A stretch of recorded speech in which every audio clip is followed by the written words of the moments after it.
Hello everyone, আরও একটা mini blog তোমাদের সাথে শেয়ার করছি। তো আজকের দিনটা ছিল একদম বৃষ্টি ভেজা দিন, শনিবার ছিল আজকে। আর এই যে সকাল সকালে আমি চলে এসেছিলাম দোকানে। আজকে একটু তাড়াতাড়ি এসেছি, কেন বলো তো, কাস্টমার এসে দাঁড়িয়েছিল। বৃষ্টির মধ্যে কাস্টমার দাঁড়িয়ে থাকলে কেমন লাগে না, তাই ওইদিকে কাস্টমার করে 3টে বাজে এখন বাড়ি আসলাম। যেহেতু তাড়াতাড়ি বেরিয়ে গেছি তাই কিছু কাজই করে যেতে পারিনি। আর এই যে বাড়ি এসে কাপড় চোপড় ধুলাম, আর ধুই বা কী করবো বলো তো, কোথায় বা মেলবো, তাই এইখানেই মেলে দিলাম, কারণ বাইরে তো মুষলধারে একদম বৃষ্টি হচ্ছে। আর আজকে আর কমবে না, 2-3 দিন লাগবে বলছে।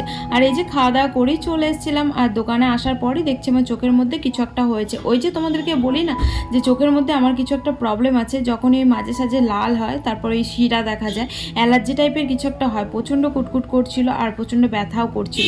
তাই মোবাইলটা কিছুক্ষণের জন্য রেস্টে রেখেছিলাম, মানে মোবাইল দেখছিলাম না, কারণ মোবাইল দেখলে চোখের সমস্যাটা বেশি বাড়ে। আর ড্রপটা শেষ হয়ে গেছে অনেক কটা দিনই হলো, প্রবলেম দেখা দেয়নি বলে ড্রপটা আনিনি। তো এবার ভাবছি আনতেই হবে।